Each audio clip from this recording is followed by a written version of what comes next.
Ya, selanjutnya kita akan melakukan operasi penyimpanan data ke dalam database. Jadi ketika kita mengklik tambah di sini, kita memasukkan kode dan nama kelasnya, kemudian menyimpannya, maka akan tersimpan di dalam database-nya. Nah, oke, kita langsung saja ke buka kode kita di sini. Nah, kemudian ini kita sudah memiliki controller-nya. Nah, di sini di root-nya kita buat satu root dulu. Di sini kita ubah metodenya di sini menjadi post. Karena kita ingin menyimpannya, kemudian kita ubah menjadi update di store di sini untuk menyimpan datanya, kelas controller, dan di sini kita juga butuh store seperti ini. Nah, ini pastikan metodenya di sini post, kemudian kita buat function-nya, function store seperti ini. Kemudian kita akan menangkap di sini kita akan melakukan request, menangkap request-nya sebagai request seperti ini. Kemudian oke, kita tes dulu apakah fungsinya masuk. Kita coba die atau seperti ini, dd out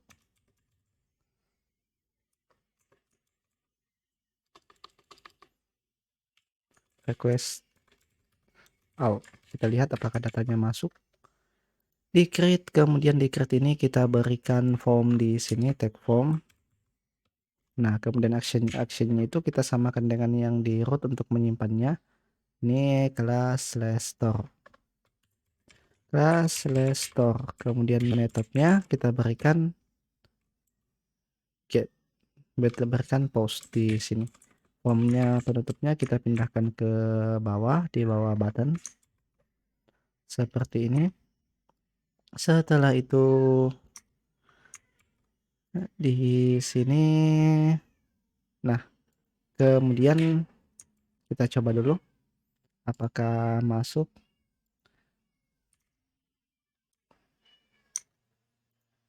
Kita coba ke nama kelasnya, misalnya kelas reguler angkatan 2. Ya, di sini belum ditemukan, jadi coba kita lupa menuliskan CSRF-nya di sini atau keamanannya. Jadi CSRF ini juga token keamanan sebagaimana yang kita jelaskan di pengenalan sebelumnya, yang mana Laravel ini sudah dilengkapi dengan sistem keamanan. Jadi untuk mengamankan input ini yang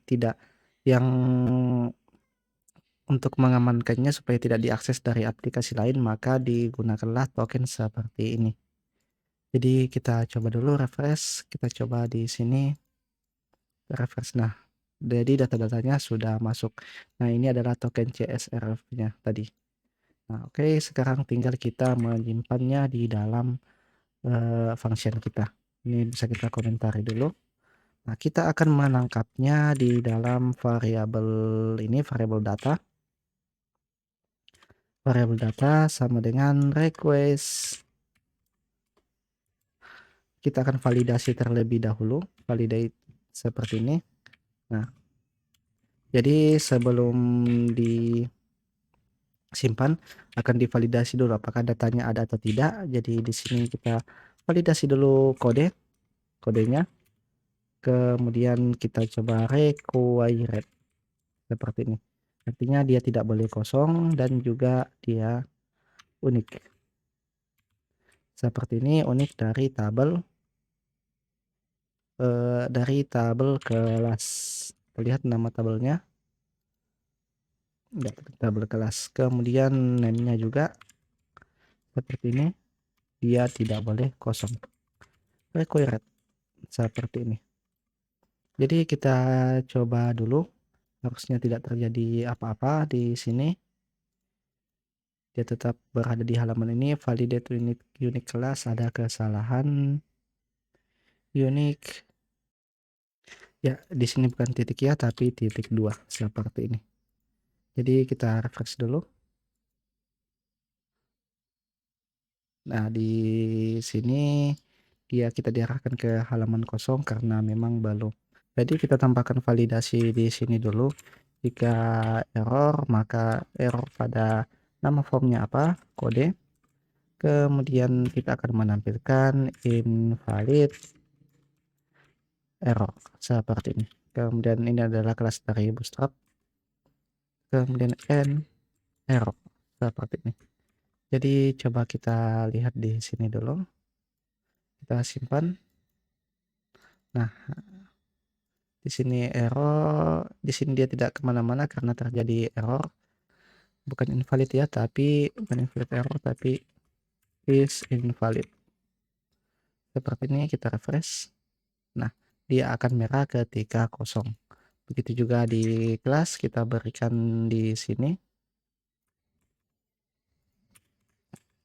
Nah, kemudian kita berikan bukan kelas ya, tapi name. Kita refresh. Nah, dia akan error seperti ini.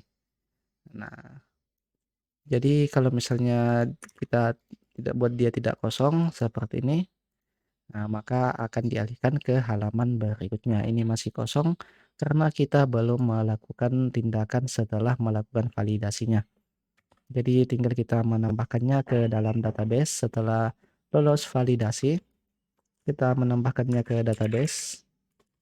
Di sini kita masukkan ke dalam model kelas, kemudian create, dan kita ubah, kita masukkan datanya seperti ini. Oke, sekarang kita refresh kode, kemudian oke, kita simpan. Oke, di sini add kode available to property karena kita belum membuka model kelasnya. Jadi di sini masih model kelasnya terkunci. Jadi kita buka dulu protected guarded seperti ini. Oke, kita refresh. Nah, harusnya sudah masuk di kelas. Nah, sudah masuk. Jadi data kita sudah masuk di sini. Coba sekarang kalau kita menambahkan masih halaman putih seperti ini, jadi kita menambahkan redirect di sini dulu. Redirect. Kita arahkan dia ke, kita return ya. Return. Kita arahkan dia ke halaman kelas seperti ini. Nah, jadi ketika kita melakukan tambah kelas B02, coba kita mencoba validasi uniknya di sini karena kita sudah punya kode 1, kita coba dulu, harusnya dia tidak bisa. Seperti ini kita simpan. Nah, dia akan tervalidasi. Jadi di sini kita juga bisa menambahkan pesan errornya. Tinggal menambahkan di bawah sini. Ini kita wrap dulu view forward wrap. Jadi dia akan menyambung ke bawah di sini. Is invalid feedback seperti ini. Nah, kemudian kita tampilkan dengan menggunakan tag kurung kurawal seperti ini dari template engine Laravel. Jadi kita berikan message-nya seperti ini. Nah, begitu juga dengan di name-nya. Oke. Jadi ketika kita coba dulu. Jadi kita lihat ada error, harusnya di sini kita juga menambahkan error seperti ini, kemudian kita error. Nah, bukan error ya, tapi kode. Jika error maka tampilkan ini. Kemudian end error. Jadi ketika kita refresh, ya di sini juga kita perlu juga menambahkannya di bawah add error dan error di pada form name, kemudian end error pada form. Oke, end error cukup seperti ini saja. Oke, sekarang kita refresh.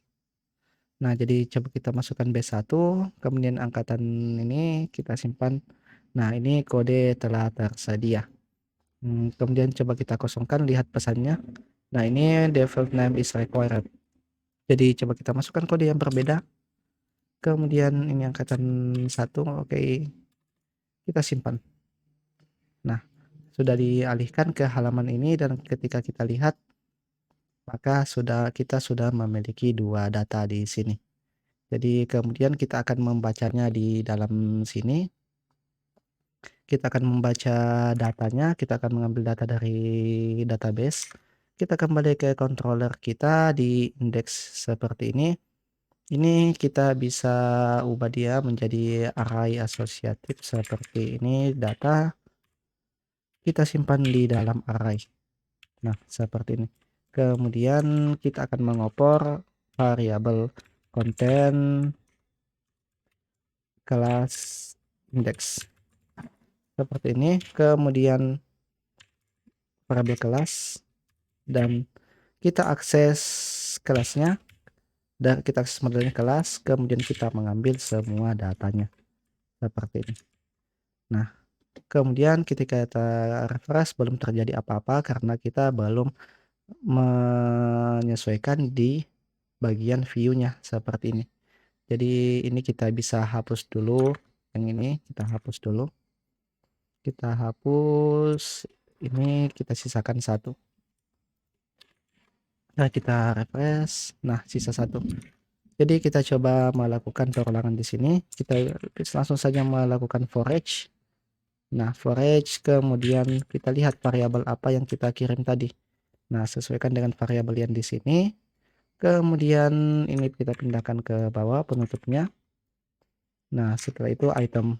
Jadi ketika kita refresh, maka akan muncul sebanyak data yang ada di sini. Jadi tinggal kita menyesuaikan namanya di sini. Jadi kita tinggal menggunakan tag dari template engine blade ini, item, class, item, name. Seperti ini. Kita refresh. Nah, namanya akan menyesuaikan seperti ini. Jadi ketika kita melakukan penambahan data di sini B03 misalkan, dan di sini angkatan ketiga kita simpan. Nah, datanya sudah berjumlah 3 seperti ini.